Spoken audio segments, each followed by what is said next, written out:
Adequate notice of the December 12, 2024 meeting of the Township Committee has been provided in accordance with the Open Public Meetings Act by posting written notice and agenda of the meeting on the bulletin board in Municipal Building 1000, Route 10, Township of Hanover, and by hand delivering, mailing, or faxing such notice to the following newspapers: Morris County Daily Record, the Star Ledger, the Hanover Eagle, and by filing the same with the Township Clerk.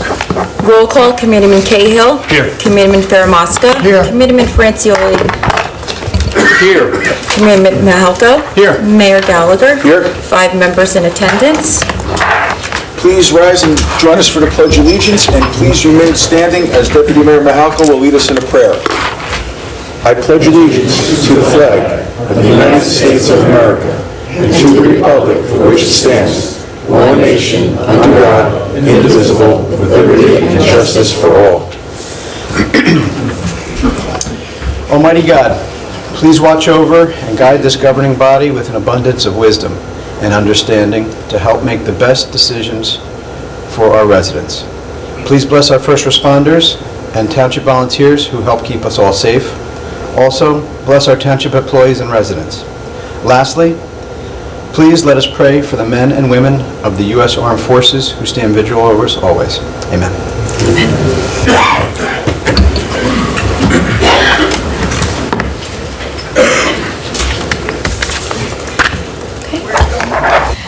Good evening. The first item on the agenda is the approval of the Township Committee meeting minutes of November 14th, 2024, November 25th, 2024, and the Board of Adjustment Appeal Hearing meeting of November 25th, 2024. May I please have a motion to approve? So moved. Second. All in favor? Aye.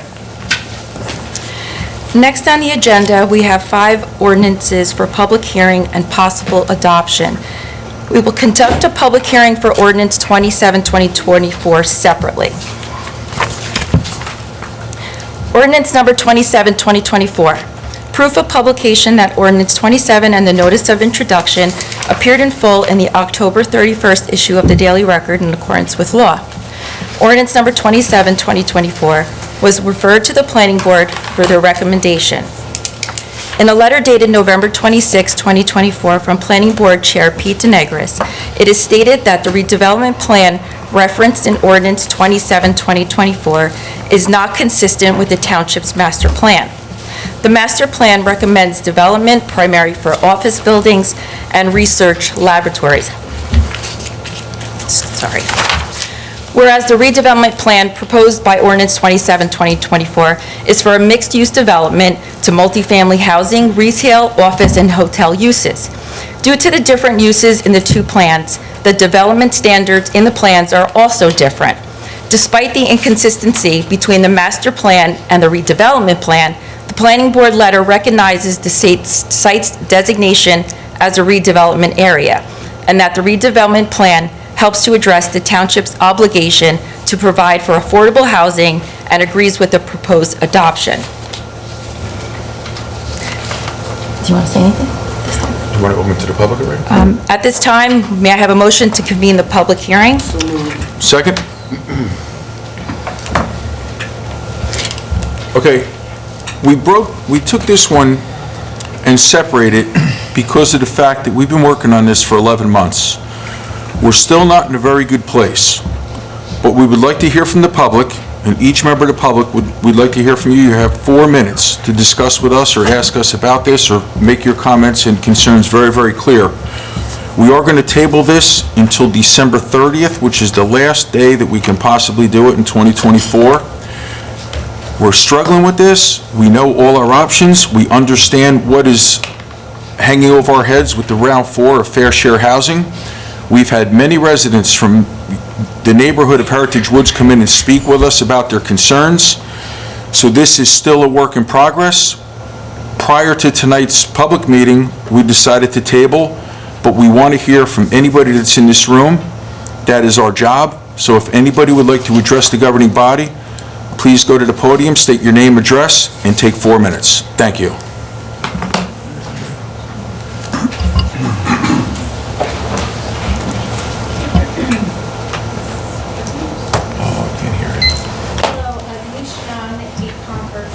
As a resident, I'd like to express the following concerns on the subject of 85 Woodland Road. These concerns are high density overdevelopment, lack of control it feels that we have on that overdevelopment, and an increasing traffic problem that is affecting the quality of life for residents of this town. Looking back, it's frustrating to see how this project evolved. The 2021 master plan did not designate this area for residential or hotel use, yet proactive measures seem to have been taken to make those changes. The shift feels misaligned with how the places association joined the lawsuit, seeking relief from the state's affordable housing mandates, moves that I support. This is short. Thank you, Kristen. Okay. Did you hear? Much better. Okay. Do I need to repeat anything? No, we heard. Okay.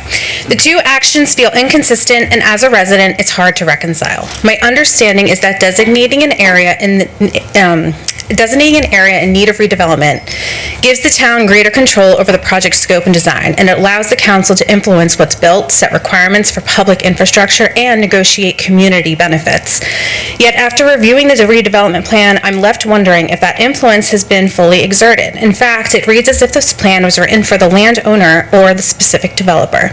Here are just a few concerns. The list of prohibited uses in the redevelopment plan are minimal. The setbacks on the property line, 50 and 20 feet, seem very small given the scale of the project. What feels like an excessive amount of additional residential units, and an approval for another hotel in town. I count 5 already. More importantly, what's missing from the plan are tangible benefits for us, the tax-paying residents, like more community open spaces, parks, trails, playgrounds where our children can play, a dog park, or other amenities that enhance our town's charm and livability. Instead, the plan prioritizes amenities for the development's residents and their guests. How does this benefit me as a resident? The concern extends to taxes. Since moving here 4 years ago, my taxes have increased 11%. Large housing complexes with disproportionate service demands and school impacts can increase that tax burden. Without clear benefits to the broader community, it's hard not to feel that this project prioritizes the landowner and the developer's interests over our residents' well-being. Finally, I come to traffic. It's already a problem, and this development will only make it worse. Tractor trailers on Whippany Road, commuters cutting through town from 24 to 287 and Route 80, drivers speeding down Independence have made daily travel more difficult and dangerous. Adding a hotel and 400 apartments will only compound these issues. What is being done to address this? In closing, I deeply appreciate the time and the effort that each of you dedicates to our town. I know that this job that you have is not easy, and I recognize the weight of your responsibility. But with that responsibility comes the duty to act as stewards of public trust.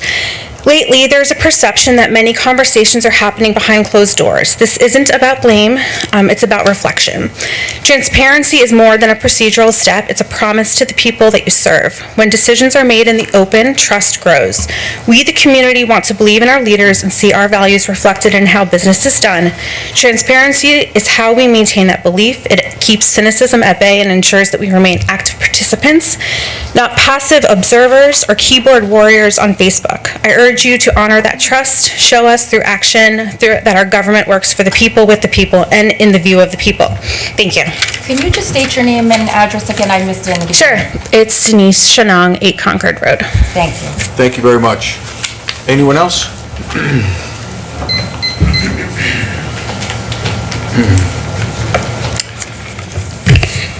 Bob Bruno, 53 Countrywood. Try not to be redundant here. Denise made some good points. I've got maybe a 10 or a dozen to make myself, but just a little bit about my background. Excuse me. My father's family grew up in East Orange. They worked in Newark, spent a lot of time in Essex County.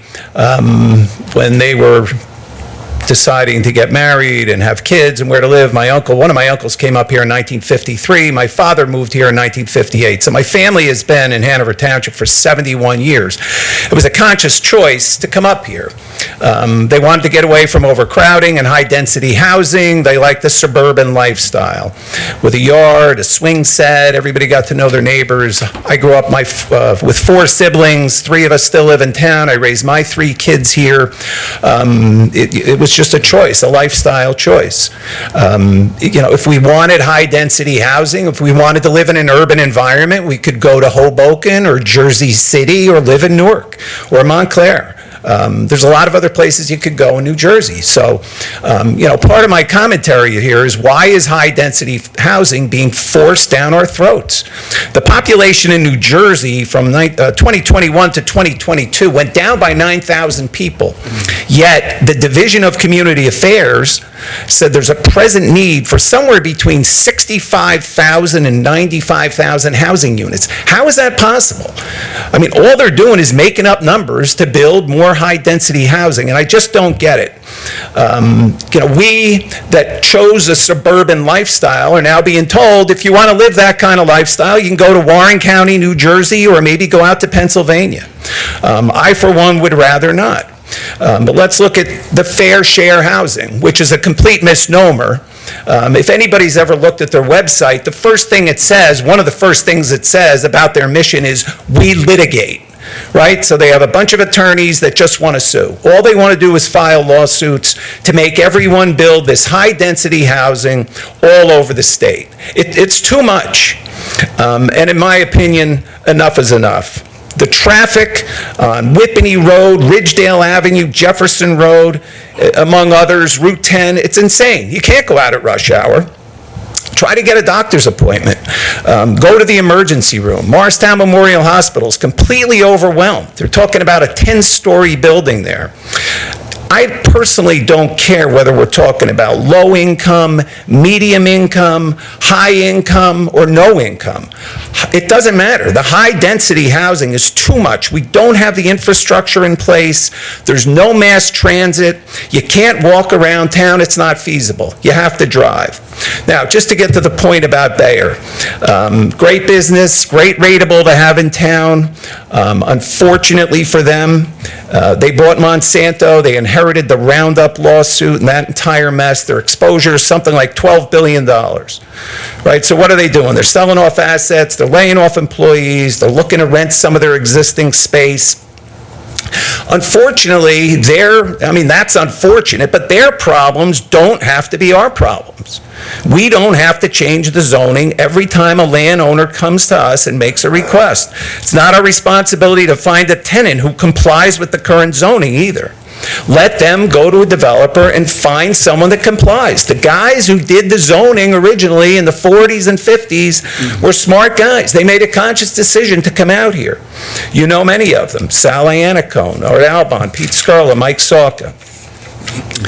A few more points. First of all, Eden Lane, which we've seen about 80 units being built, there's another 1,500 that have been approved, right? So that's going to be built. That's already done. We can't oppose that anymore. And on Park Avenue, across from Columbia Turnpike, there's another 275 units that have been approved. They're going to get built too. So we have 1,700 units that are already going to be built in an area that can't support the traffic. And now there's another 400 on the drawing board. I don't get it. It's just too much. Traffic studies are done that say that the roads can support it. The traffic study, whoever employs the traffic study, rather, is going to get an answer that they want, right? You pay for a traffic study, you're going to get an answer that says it'll do whatever you want it to do. If we talk about redevelopment, the property in Bayer is not developed. So how could it need to be redeveloped? It's not developed at all. If we want to talk about an area that needs redevelopment, how about the Welfare Hotel on Route 10? I think if a developer came in and said, I want to redevelop that particular location, I think we'd be a lot more sympathetic. So, in my opinion, we're already way beyond the limit. We can't assimilate any more high-density housing. So enough is enough, and I hope the committee will vote no on 27-204.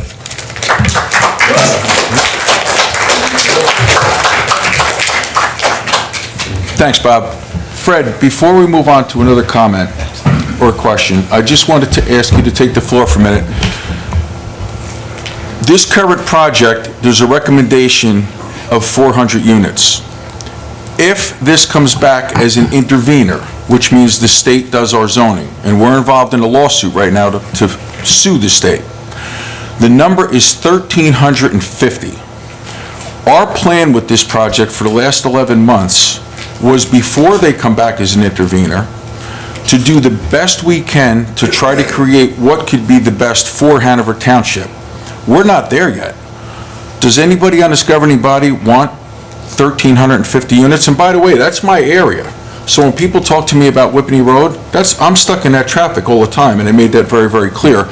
So Fred, please just take a minute and explain the affordable housing mandates, and I agree with Bob, we call it the not fair share because it's not fair share. It's more fair to the developers to force our hand to develop land in a way that we don't want it to be developed, period. But quickly explain our authority and the overreach of the state and what we're doing to combat the state. Thanks, Fred. Mayor, the state has basically imposed, and as you said, the township was one of the initial municipalities that are challenging the actual law and the regulations. But high-density development is, through this affordable housing process, anywhere from 12 to 20 units an acre. So that's what the governing body, as you said, is trying to avoid. And, from that standpoint, first of all, developer has the right, this is an office, this site's already been approved for an office building. It has a right to be developed for something. But at the same time, if and the governing body may just make a decision to do otherwise, you always have to keep in mind that this project right now is 6 to 7 units an acre. What we see throughout the state and the county, law that no one in this room is responsible for, is they're coming in at 15 to 20 units an acre. So that number's right. There's always that possibility, no matter what you do, that you could be faced with that type of intervention. And look, that's a battle maybe for another day, and it may happen. But the reality is, yes, for a site like this, I think Mr. Bruno talked about River Park and how many units are there. This is the same size as River Park. So we're talking about a different type of product here. This is 320 for sale townhomes, not rental units as we've seen throughout the county and the state, and not units that are high density at 1,200. It's different. And then there's the affordable component that's required by law anywhere. And that is just a separate number, that's the 80 units. So you're looking at that versus when you say high density. So there's a big difference. And so you look at it sort of in a vacuum and say, what could happen at this property? This is a proposal that came in. It doesn't come in the sense that somebody dictates it to you. The governing body can make a decision and say no. But that doesn't mean that the property won't be developed.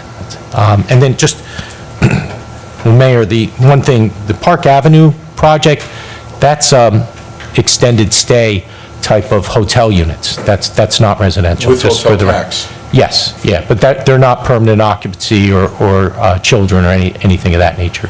So. Thank you, Fred. The last comment I'll make about that before we move on is, although we call ourselves public servants, we have to go through a political process to get here. The easiest thing for us to do politically would say no and have me bang this gavel. Then I can go into the field and I'll say, Gallagher, you really fought for us, you stood up for us, we don't want any more high-density housing. Then when the state comes in and says, we're going to put 1,350 units there and you have nothing to say about it, I could say, hey, I voted no. I didn't want it. Well, how smart was that? To try to be heavy-handed, get applauded by my friends, and then have the state override 11 months of our work. Do we want to do this? No. Do we know it's going to be developed? Yes. Do we want to try to make it the best we can for Hanover Township? Yes. Do we think we're going to get there? Frankly, I'd say right now 50-50. But if the clock runs out, we're playing a whole different game in 2025, but we're prepared to do it. I said in public minutes at a mayor's forum regarding fair share housing, which is not fair. We're getting older, smarter, and crankier. We could fight until we can't fight anymore. And as far as transparency, we are available all the time to everybody. If anybody has a strategy that somebody may have not thought of yet, we want to hear it.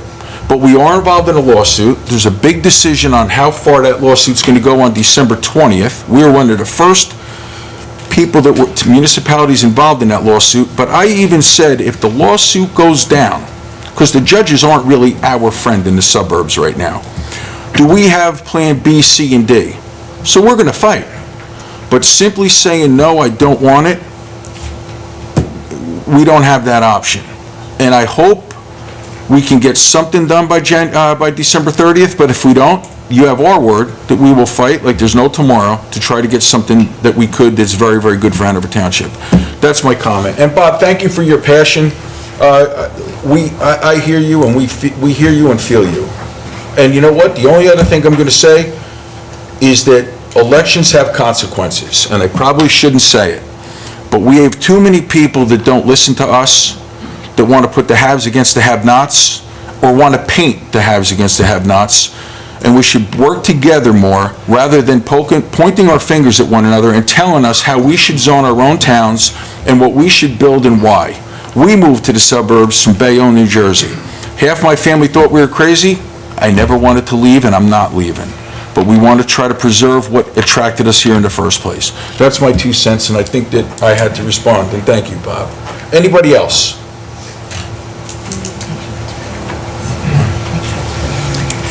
Good evening. My name is Lindsay Holleran, and I live at the Social Welfare Hotel known as the Red Carpet Inn.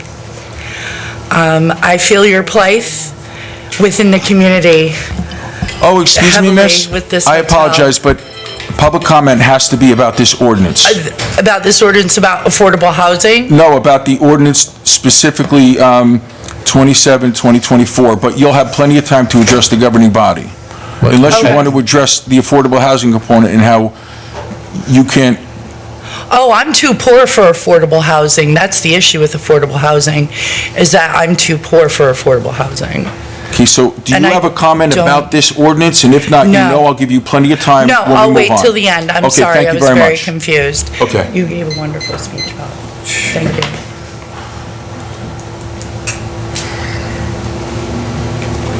Hi, Darren O'Connor, 10 Brandywine Court in Whippany. I'll be brief. Denise and Bob really killed it there. I would just say no. I know that's simple and it's hard, and Ace, I want to thank all you guys. I know you give a lot of time, the people that are paid for the town, and also all the volunteers and the council and everything. You guys give so much time. I'm more aware of that the last few years than I ever have been, so I do appreciate that. It's just too much. The traffic is unbelievable. That's my backyard. I'm not in my backyard. A lot of trees. I wish the setback was further. If you built some units and a hotel or something, but 400 units, it's just, you can't drive down Whippany Road. There's so many units coming on board everywhere, whether it's Pine Plaza, the 500 units up Route 10, which is like a city. Off Parsippany Road, down in Parsippany, backed up against 287 that aren't online yet. Nabisco and East Hanover, a whole city going up there. It's on and on. It's just say no. We're suing with 26 other towns at this point, and that number seems to be growing, the state. So you're getting more power. So I can't think of anything worse than to have a lawsuit to say we're spending money to fight the state. If I'm the defense attorney for the state, I'm going to say, but you guys approved more housing. So it just doesn't make sense to me. You got to draw a line in the sand. And I know there's a gamble with that and there's consequences, but it's time to put a stake in the ground and just say no.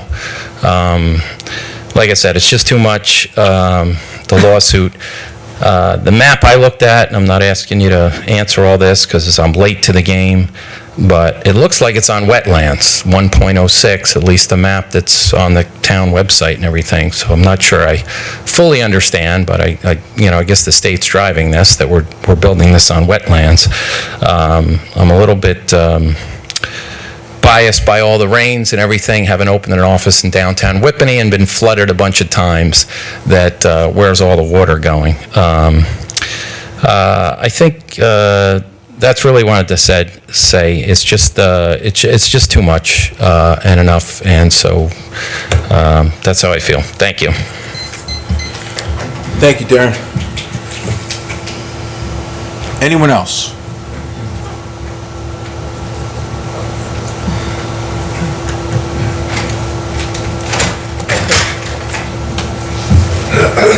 Len Farriello, Whippany Road. I served on the Township Committee for 10 years, 15 years ago, and when Lucent Technology was faltering and the site was vacant, several times developers came and wanted to change the zone from commercial, which is a positive rateable, to residential, which is a negative rateable. And at that time, the Township Committee wouldn't budge. We just kept the master plan and kept it zoned commercial. And then what happened? Everybody, at that time, the economy was really bad. But then Bayer came, and MetLife came. And so what if the site remains undeveloped for a while longer? Eventually, it will prove to be a positive rateable. But if you start putting in residential, and you know it requires a lot of municipal services, and if they're school-age kids, at the time when I served on the committee, it was $15,000 per student. It's probably a lot higher now, so it's not a positive rateable to change a commercial zoned to residential.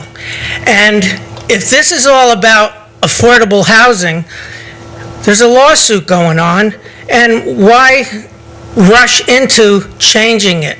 And if this is about worrying about the future, about maybe having a lawsuit, that's a what if. That doesn't mean it's going to happen. So I hope you all keep an open mind, and listening to you, Ace, it almost sounds like, you know, you're worried about having a lawsuit. But I say, stand our ground.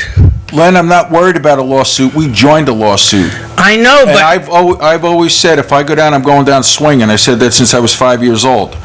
But we're also trying to be realistic and smart, and New Jersey has gotten so off the rails. I'm aware of it. And even some of the bigwigs that are against us say there's a very big difference between good policy and good politics. But you can't be guided by worrying about if we don't vote to put residential on this site, that we could get more. That's a what if. It's not reality. Reality is if it does happen.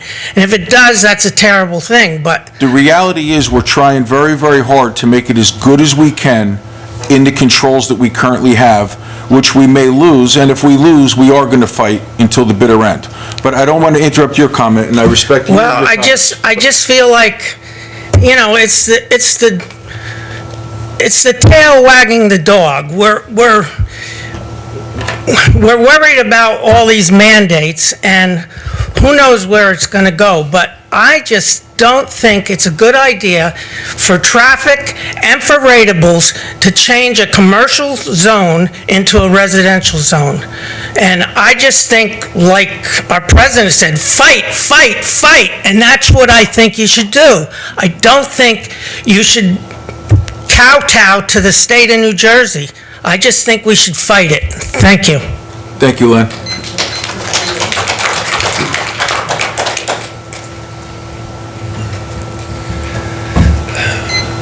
My name is Christopher Matisich, 32 Sunset Drive.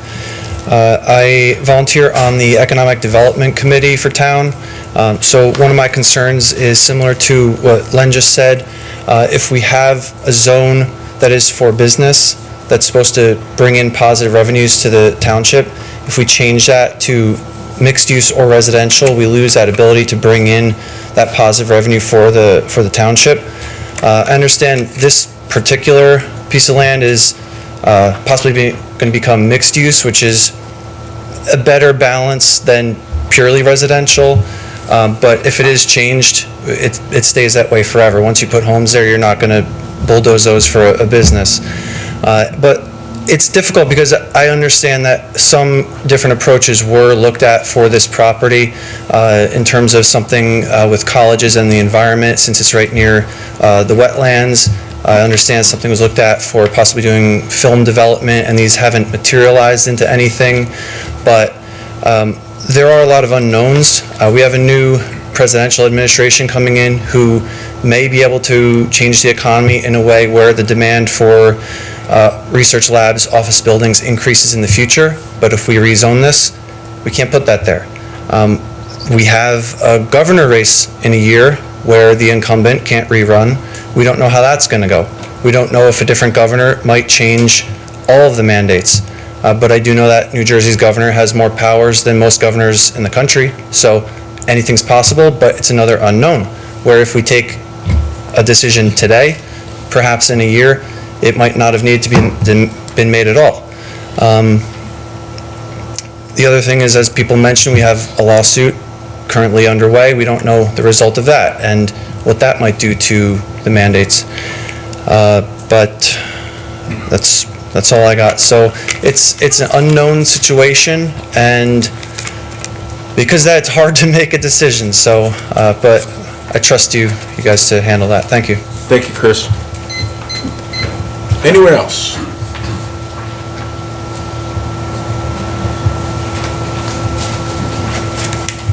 Hi there, Alyssa Shane Lapidus, 37 Valley Forge Drive.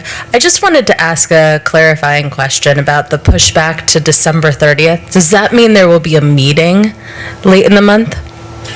What we discussed doing, and Fred, please correct me, we're going to not conclude the public session, we're going to reopen it on the 30th. Is that correct, Fred? Right. So no, the public will be invited, and of course, between now and then, although our families will all be aggravated if we're talking about municipal business throughout the holiday, we're all available all the time to discuss this. And I've got together with you and the group twice. Yes. We've been really killing ourselves on this one. And we're gonna do the best we can, and wherever it goes, we're gonna take responsibility for it, be able to explain it, and be able to explain every detail. And none of us are happy about being in this situation. And again, it would be much easier for me to just bang this and say no over my dead body, but then we don't know what's going to happen. But we are in a lawsuit. If we didn't get in that lawsuit, shame on us. There's a lot of people that are talking big that don't know anything about the lawsuit. We were one of the first towns in it. But yeah, there will be another public hearing. Okay, thank you. Or a continuation of this public hearing. Got it. Thank you. Thanks. Anyone else? Carol, you're looking at us. You want to say something? Okay. I just want to know where all the people are coming from that are going to buy these condos. You know, Mike Mahalgo a couple years ago said, and Mike's one of the smartest businessmen I know, Mike said, you know, I think the supply and demand isn't really going to work out because the demand is going to become less and less. But apparently there's an incredible demand, but a demand for the low and moderate. So my biggest concern is if it was low and moderate and helping anybody, I think anybody in this room would give anybody the shirt off their back.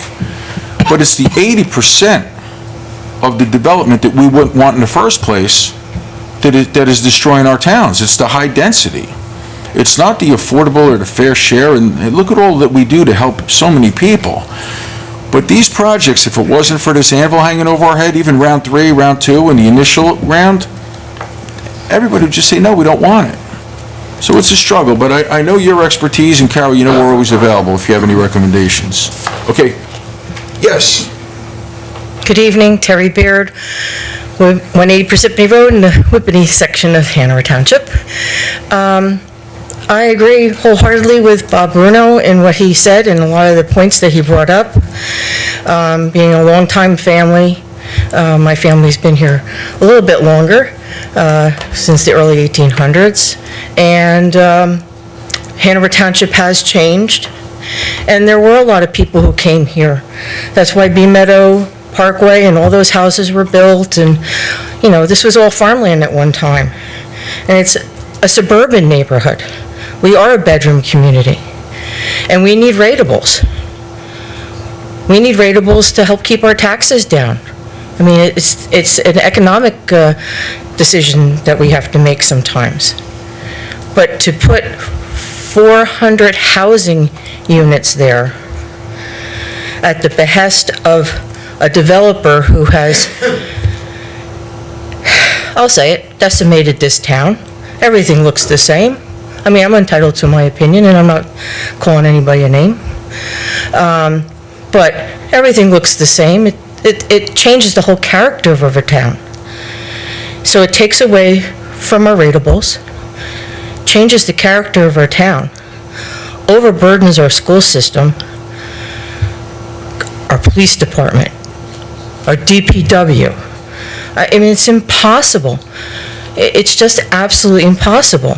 And to try to keep up, I mean, Mike can't keep up with the recreation department to try to keep the town nice and have our kids have nice fields and stuff. I better not ever hear the word pilot ever again. But I just feel as though this development does not address the needs of the town. It addresses the needs of a developer to make money. That's all it does. It does not address the needs of the town.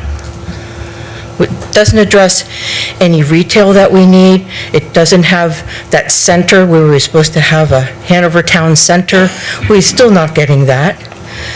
You're getting all these little silos, not little, these huge silos everywhere. And we're all in the middle of the cow barn, and the cow barn hasn't been cleaned. So everybody better wear their boots, which means you got to put your thinking caps on. Think of creative ways to take care of our affordable housing mandates, potentially, down the line, depending on what comes out with the lawsuit. Come up with creative ways, because this unit section does not address the true homelessness that is in our area. People want to hide the homeless in our area. And we have a social welfare hotel. That property is in definite need of redevelopment with condemnation. Okay? I mean, there are creative things. We could go to Fair Share Housing and come up with an idea of getting more credits for having a unit. So instead of like a developmentally disabled unit counting as 2, how about people who are at the very, very, very low, below the very lows, those units counting as 3s? Developer might be more willing to build something like that, right? Because they're going to make money. We need to come up with more creative ways, and it's always better to kick that can down the road. Thank you, Terry. Anyone else?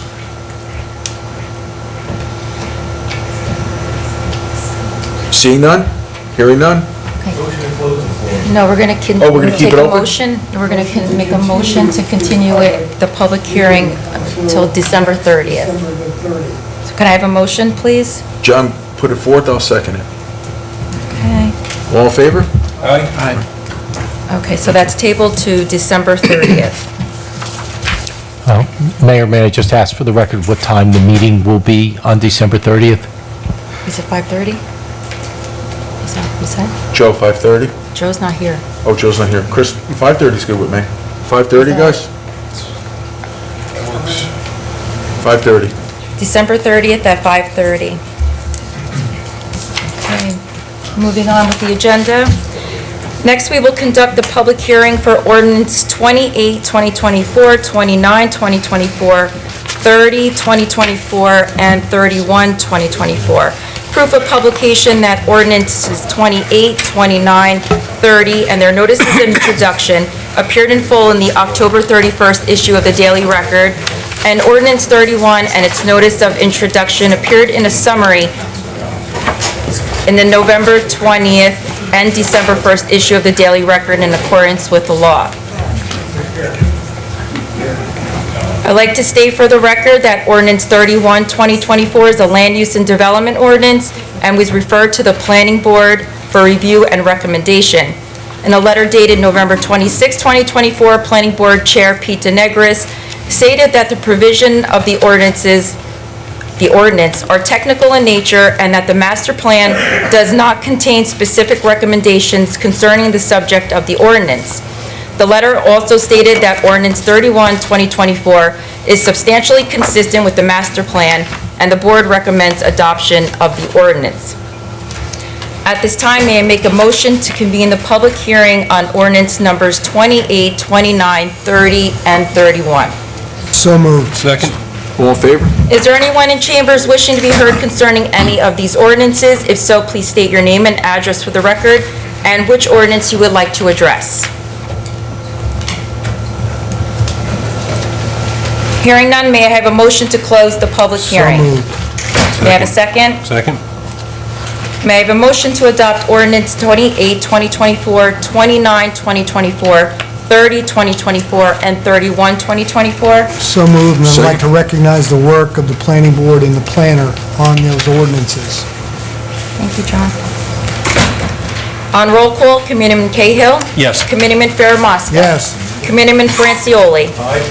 Committeeman Mahalko? Yes. Mayor Gallagher? Aye. So adopted. Next order of business is the approval of resolutions 201-2024 through 213-2024 as a consent agenda. Does any member of the Township Committee have any questions about any of these items or would like to make any comments about any of these items? I'd like to make a quick comment about 212. Sure. Just if anybody's read and followed, we've been working very hard to get our splash pad at Bee Meadow Pool up and going, and this is the resolution that awards the bid, awards the contract to the builder. It's been a lot of work. There's been a lot of going back and forth. I want to thank Eddie Cashin, who's the manager of the pool. He did a fantastic job. I want to thank the engineering department also. It's been a lot of work. We ran into a lot of bumps in the road. Bid came in a lot higher than we wanted. We basically had to redo the electrical system for the pool, which came about when we started this. That bumped it up. But again, I just want to say it's going to be a really wonderful amenity. It's not just for children. It's also ADA compliant. So pretty much anyone will be able to use it. Again, it's not just a baby pool. It's a splash pad for everyone to enjoy. And again, I want to thank the support of the committee for helping get this. I know I bugged the crap out of you guys trying to get this thing going. And we fought, and John and I worked very hard to come up with the funding for this too. But again, thank you all for your efforts, and I hope you vote for it. So is that a motion? I'll make the motion. I'll second it. Thank you. All in favor? Aye. Resolutions are so approved. Now we have to pay our bills in the amount of $6,257,962.92. John, can we pay the bills? Motion for the CFO to pay those bills. Second. All in favor? Aye. So we're going to pay the bills. Mayor Gallagher and the members of the committee, that clears the agenda, and I thank you very much. Thank you, Krista. Great job. I'd like to get a motion open to the public. So moved. All in favor? Aye. Would anyone from the public like to address the governing body about anything? And if you would, please state your name, your address, and you have 4 minutes. Thank you. Hello. Hi, how are you? Good, how are you? Everybody had good Thanksgiving? Great. My name is Lindsay Holleran. I live at the Red Carpet Inn, the Social Welfare Hotel. Since we last spoke, I've been to an HSAC meeting, and because I went to an HSAC meeting, which is like all the heads of Morris County that decide where all the money is spent, they sent DCP&P to my door with horrendous allegations, and now that, that's been closed, but it seems the more I ask questions and I try to get my family out of this situation, and I try to, I can't think of the proper word to use, but just, there's programs here, there's things here to help it, to make it so families don't live here for years on end at this social welfare hotel. And the door just keeps getting slammed in my face. I was told by Family Promise that legally they don't have to help my family because we're larger than 5. Larger than 5, that's sad. It's very sad. Yes, and I have it on recording too. And all I keep hearing after my fair hearing today with Judge Courtney, too, because they raised my copay from $236 to $510 after I started asking questions, is it's legislative, legislative, legislative. I have no issues going legislatively to try and change the laws to make it easier for small towns like Hanover. So this way the residents don't have to go through what I've gone through, but I need the help getting pointed in the right direction to get to the right people, to change these legislative laws where we're not living here for 2, 3, 4 years. It's zero. It is pointless to even the state. The state keeps passing the hotel. Why? Because there's nowhere else to place us. It's okay that there's mold. I have pictures of mold that is all over my room. Thick, black mold in the wall. But the state keeps passing it on. You guys come in and find them, and it does nothing because the state's like, no, let's just do it pennies on the dollar. And it's non-productive, so I'm coming to my leaders, asking you guys for help to at least point me to the right person in the right direction to help change these rules for the community. Also, my son Eddie turns 18 on Sunday. They're removing him from my case because he was a Whippany Park High School student. He was a straight A student at Whippany Park High School last year. They transferred us to Essex County. They moved us into a home that wasn't safe after a failed transfer, and Essex County said that they didn't want us there. And the landlord refused to fill the paperwork out for him to attend high school. So sadly enough, he dropped out, but he got his high school diploma through Newbridge. So now that he's turning 18, even though he should be in high school, he isn't. We're going through a lot of red tape, and I don't trust my leaders as high up as OTA. I've met them, and they've smiled to my face, and they've snaked my back. And I'm asking for help to get to the right people. I have no problem putting the legwork in, making the calls, and going the mile. I just need help to start. And that's what I'm here for. Also, real quick, I commend you, Mayor Gallagher, for not selling the heart of your town out, not wanting to a developer and overdeveloping your town, like my mayor did in my town, Mayor Doherty. Because all this extra traffic that's here is because of the overdevelopment too in Morristown. And you don't want that. You really don't. As much as I don't want to be homeless, you know, I don't want to see a bunch of overdevelopment in a suburb town that is beautiful. And I commend you guys for not wanting to do that. Thank you. I appreciate you concluding with us guys because we stand together lockstep. When we are out and when we're together, we all speak with the full authority of the governing body, and we all live here, and we all care, and we're all trying as hard as we can. So thank you for saying that. And as soon as the day comes when we're not feeling it, we won't be doing it. But thank you. Anyone else?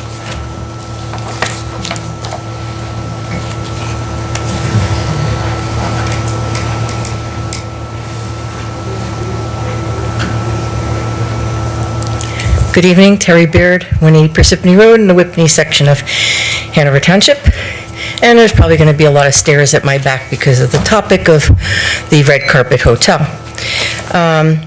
I would like to give you little FYIs as to what it's like to be homeless at the homeless hotel. And when Lindsay brought up about her son, with the having to drop out of high school because the landlord refused to write an affidavit that they were indeed living there in Essex County, and it caused him to be out of school. He was a straight A student at Whippany Park High School. He does have his high school diploma, GED, and he's turning 18 on Sunday. When he turns 18, he should It should be a happy day, right? When your child turns 18. Unfortunately, due to the laws in our state, county, and the way that they are executed, technically, the hotel could knock on Lindsay's door at 9 o'clock in the morning, tell them that they have two rooms because the family is so large. So they would have to downsize to one room, and I believe Eddie would no longer be able to be there. So he would technically be homeless or more homeless. And I would like Lindsay to explain it, about the $10 and all that kind of stuff. Thank you so much, Terry. So this is how it works. When your child turns 18 and you're homeless and you have a hotel voucher or TRA or anything like that, there's a few options. One, they have to leave the household, and they can go to some homeless youth runaway alternative program in South Jersey. A child that finds playing D&D on Friday night, not a lot like other children that are in the homeless youth alternative runaway programs. Or he can stay with me for an extra $10 a night, so that is $310 for the month on top of my $510 copay while roaches crawling us while we sleep. Or I came up with the option, because all of my children have gone to school, military, or some form of higher education that are adults. I was told that if Eddie does enroll in college, then I have to pay the $10 a night for him there, and he no longer qualifies for Medicaid or food stamps. Or he has to go the other route, which is he has to apply for welfare and start the generational welfare curse of this systematic system. And it's a system my children weren't even raised in. We just got into it in January 2023. And this is why I need to change legislative, because I don't think children should have to do this. I feel that once things like this happens, let's say I was one of those parents that was like, all right, whatever, you're 18, deuces.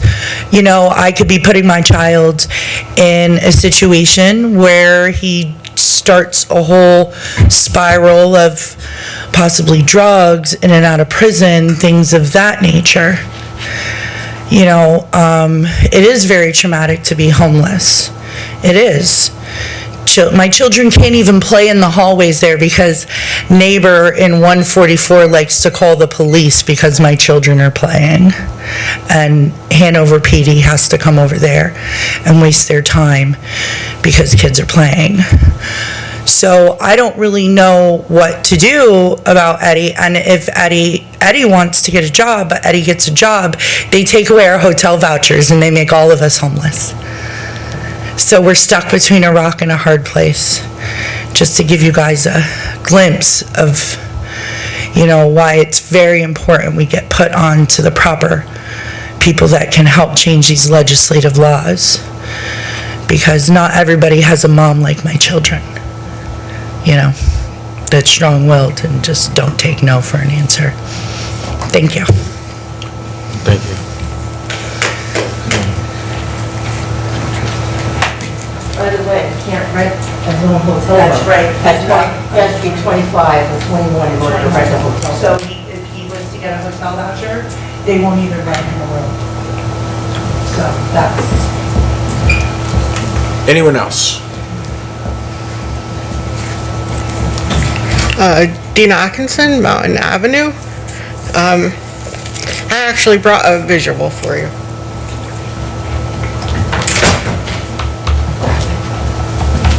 I'll take it, Tina. Thank you. Thank you, speak up.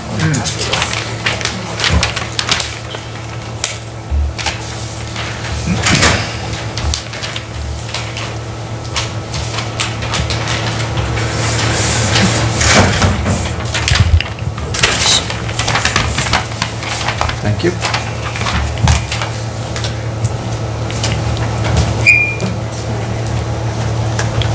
Start, Dina. That's okay.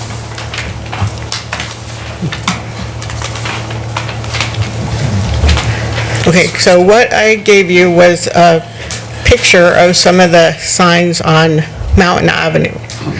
Mountain Avenue is a street with approximately 60 homes, and we now have 43 street signs. Pretty much a sign for everybody. I know you guys talk a lot about the aesthetics of the town, and I was here when you were talking about the warehouse not having cement curbing. It had to have cobblestone because of the aesthetics. But Mountain Ave now looks like a construction zone. My mom called it the city. Like, are we urbanizing our town? I know we have to do the affordable housing. I know you guys wanted to do the speed bumps because of safety. But what I don't understand, and I have asked Jerry and Joe, and you guys, I asked why we have the extra signage. Because if you go down any of the other streets with the speed humps, it says speed hump at each end of the speed hump. On Mountain, you added extra signage that say speed hump ahead. So we now have 20 speed hump signs. The speed hump ahead signs, I don't understand why we have one or two at each speed hump. It's too much. And on top of having all the extra signs, they're 12 feet or more tall. Every other sign is about 8.5 feet tall. But those are 12 feet. The one that I measured was 12 foot 2 inches. And when I asked why, you guys just told me Collier Engineering did it. But I want to know why they did it and why are you allowing it? Jerry, we have speed bumps, speed humps in other areas of our town. Why is this different? You know, we can get a further clarification from Collier's, but I would suspect that it's because we have a series of speed humps along the street. Obviously, the signs are to alert drivers of the speed humps. And the other locations where we have speed humps, it's probably like on Orchard or Park, we just have one on Orchard and Park. And granted, that was a short section of road, and maybe that's the thinking. On Mountain Avenue, obviously they designed it, so we'd have to get a clarification from them. But I would suspect it might have been just because of the nature and the series of it. And also, they might have been wanted to be more conservative about, you know, the speed hump. Because obviously, the speed hump is and can be considered an obstacle in the road. It's intended to slow you down. So there is an obstacle in the road. You need to make drivers aware of it. And in their design, they just might have been more conservative. Advanced warning signs are allowed. The MUTCD does govern that. They provide guidance. Their guidance really is that you only need one advanced warning sign. Obviously, Collier's has designed it with more. But again, we can get further clarification, but I would suspect it was because there are so many in a series on that street. Let's take a look at what's recommended and what we have to put in to be compliant with the law. And we'll get back to you. Sure. Okay, thank you. Thank you. Anyone else?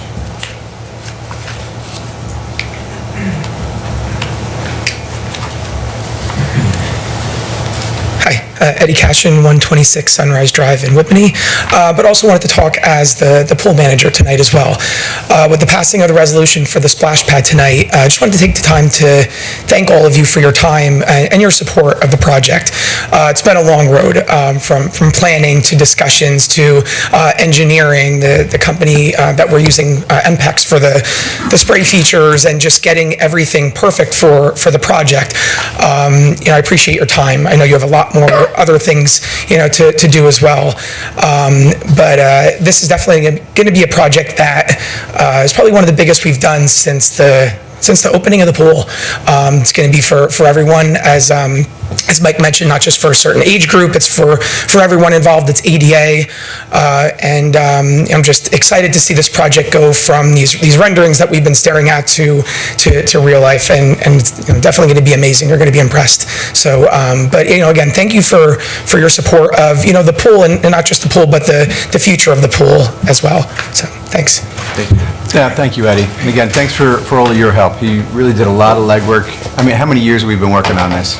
A lot. Yeah, we've gone through 2 different companies, but again, it's a good amenity for the town, and that's why I believe strongly in it, and I really support Eddie. Again, fantastic manager. We've got some really great people that work for our town, so, but thanks, Eddie. Anyone else? Before I ask for a motion to close, I see we have one of our scouts with us tonight. Would you like to approach and say a few words to the governing body? And thank you for being here. Now you're officially participating in the meeting. So my name is Alex Kafalu. I live on 37 Janeway Place in Morris Plains. I'm representing Troop 39. I'm here for a citizenship in the communications merit badge requirement, which requires me to be in the town, participate in a town meeting. And I have completed my Eagle Scout project. It is in VFW Post 3401. I redid the mock grave, so that is up for anyone that is driving by. Congratulations. Thank you. Congratulations. Congratulations. Thank you. What'd you think of our meeting? Very informative. So, I mean, I can definitely write a lot about the requirement that I need. And that would be my last merit badge to send in. You can see you got quite a few badges, so. It's been a long journey through this scouting career. Excellent. Congratulations. Excellent. Thank you. And nice to meet you. Thank you. Thanks. Anyone else? Seeing none? Hearing none? Motion to close? Second. All in favor? Aye. Gentlemen, if you'd like to make a comment or two, we still have a little more business, but John, why don't we start with you? Planning board, as you saw, worked very, very hard on trying to advance some improvements to many of the zones regarding parking and regarding spaces within those lots. So I compliment them again. Good. But there was a lot talked about tonight about density, affordable housing, needs that people have. I'm very proud of Hanover Township, and that Hanover Township went to the League Conference in November. And at that League Conference in November, Hanover advanced a recommendation to the legislators, to our state assembly, to our state senate, that they change the affordable housing prioritization to really provide the benefit to those in greatest need.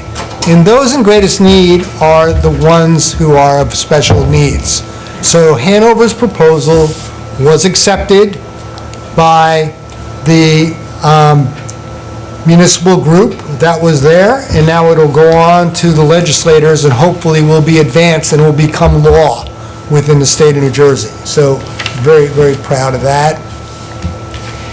In addition, Hanover raised issues and supported impact studies.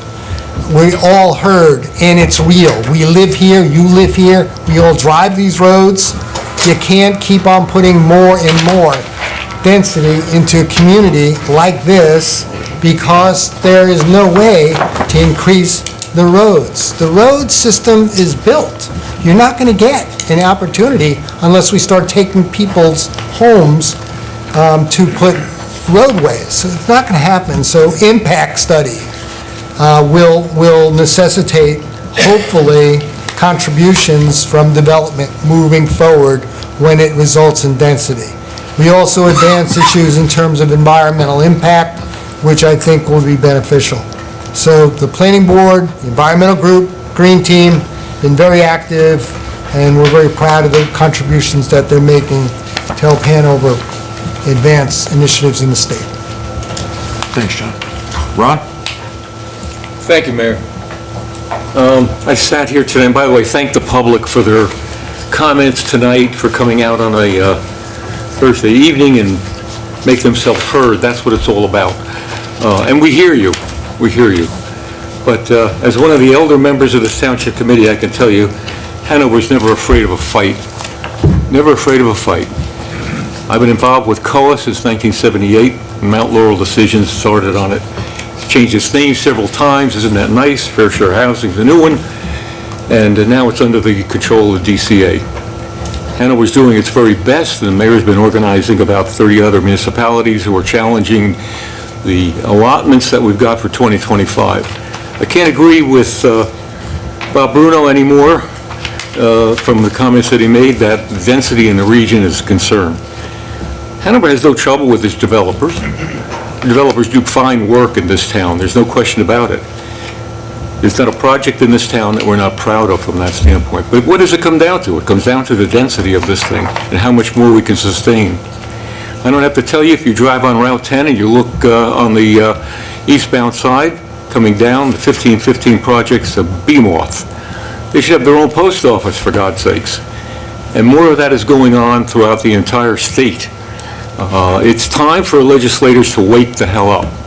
It's time for them to address this issue on the density.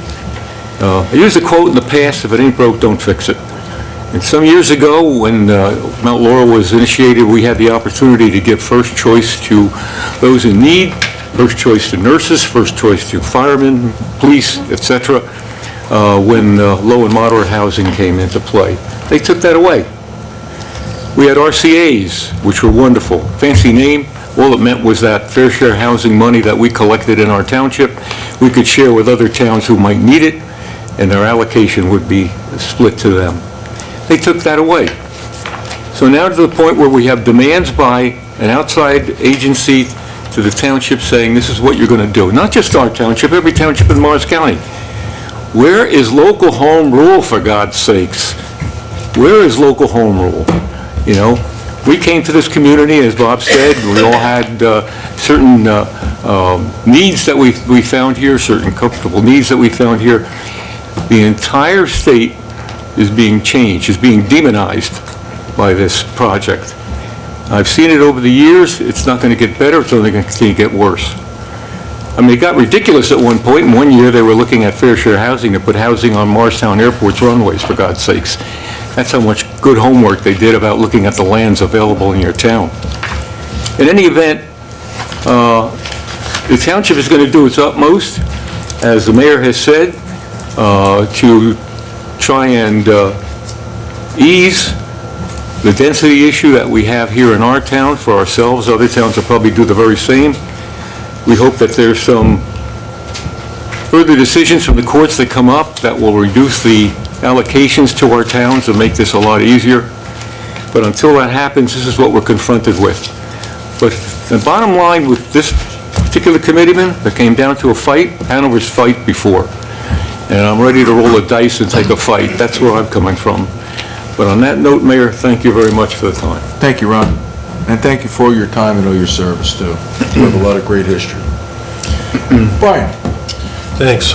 I'm going to cede most of my time to Committeeman Mahalko because I see a whole bunch of papers in front of him. But and we've talked a lot about the discussions this evening, our points about fair share, about COA and housing and whatnot. And one thing came to mind. You know, I know Lenny and even Bob to some extent, said we have to draw a line in the sand and just say no. And that's great. I would love to be able to do that. I'm sure we'd all love to be able to do that. I wonder, though, if it didn't work out well for the township, and we did wind up with 1,300 or 1,400 units, for example, let's say on the Bear property, would those same people be here before us going, you know what, good job, you tried, or would it be a different discussion? This is what we as a committee have to contemplate and discuss, and that's what we're in the back room trying to make the best decision possible, and most of the time that does involve some compromise. Now, please don't get me wrong. I'm not saying I'm for or against this particular project. All I'm saying is it's a much more complicated decision than simply pounding our fists and saying, no, we're not going to do it, no, no, no, no. It's not going to happen that way. So please bear with us. We held this off to the 30th because we are taking this very, very, very seriously. We all want the same thing for this town that the public does. There's no doubt about it. So I'm going to stop there because we've talked a lot about it, but I just wanted to express my feelings around that. The only other thing I'd like to say is I'm going to change the subject. I just want to wish everybody a very, very Merry Christmas and Happy Holiday and Happy Hanukkah. But I'd also strongly urge you to be careful. As liaison to public safety, I should warn you that the Hanover Township Police Department did receive a grant again. They often do, and it's for the program called Drive Sober or Get Pulled Over. They're already active.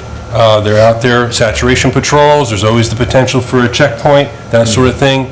No telling, what their strategy is, but the money is been allocated by the state, and the resources have been allocated in the township department. So, that shouldn't be your reason for being careful, but on top of please be careful, there is another reason. So anyway, happy holidays, everybody, and thank you.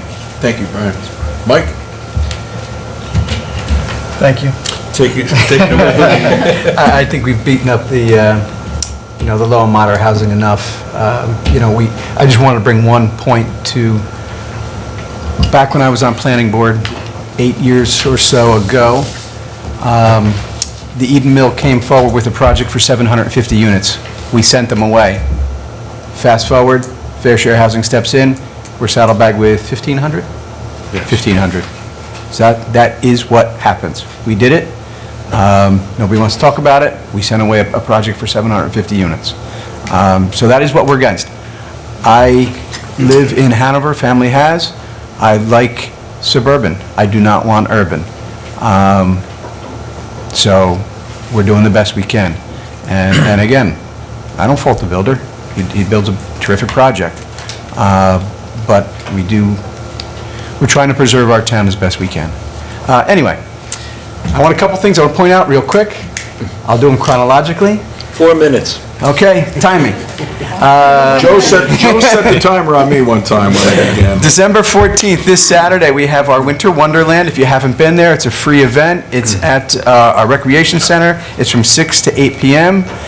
Santa comes just before 8 p.m. He usually comes around 7:30. There's a tree lighting. We're also collecting donations. The PBA will be collecting donations while they're serving hot chocolate and donuts.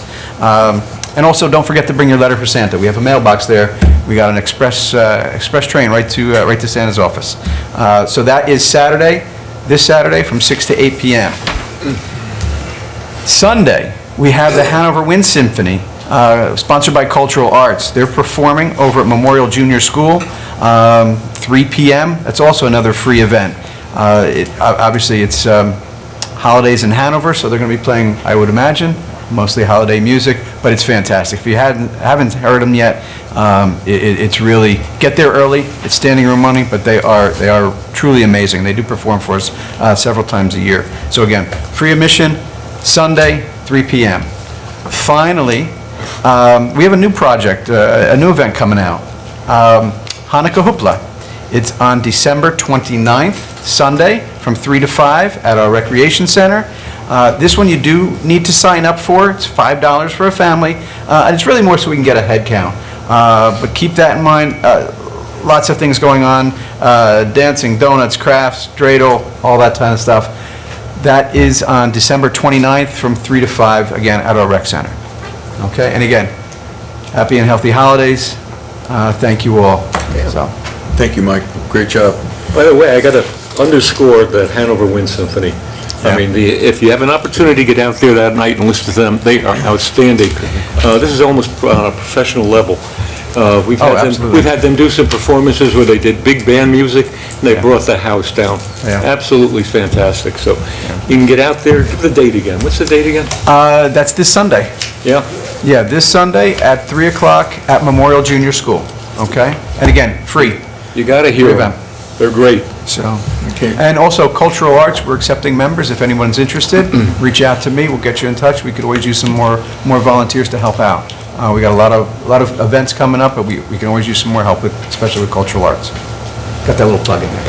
I'm done now. I'm really done. I just have two quick ones. Number one, the Whippany Passaic Flood Remediation Task Force, which we created right here in Hanover Township, is a 7-municipality shared service agreement. We are the chief agency, and we are going into the water. Our pre-construction meeting was last Monday. There's a site visit on the 17th. From there, we can have the contractors go in. We are going to be de-snagging, doing bank reestablishment, and we are fighting to also begin to dredge to get our water to flow. This is real.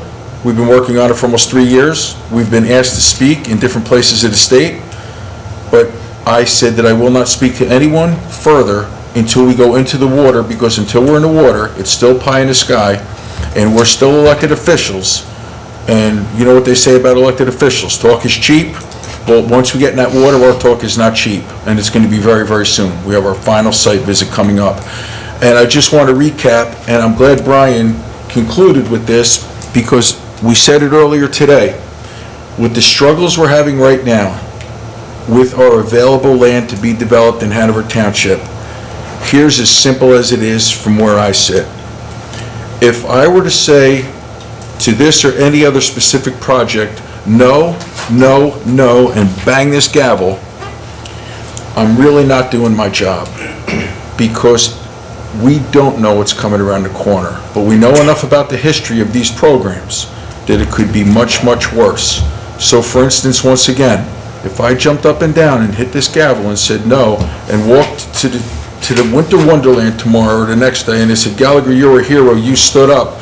Well, guess what? If they come back as an intervener with 1,350 units, and I say, hey, I voted no, I don't think that's good leadership. So like Brian said, we're working as hard as we can. We're going to continue until we get to a very, very good place. So that being said, happy holidays. Thank you to everybody for everything, and hopefully we see you very soon. I will not call for a motion to adjourn, because we still have to go back and complete one legal item in conference in May. Adjourn this meeting. We'll adjourn this meeting. Motion to adjourn this meeting. So move this portion of our meeting. Second? All in favor? Aye.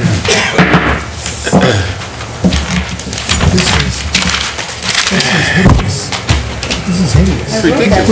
This is a junior person. Yeah. That somebody didn't know the impact that they're looking at.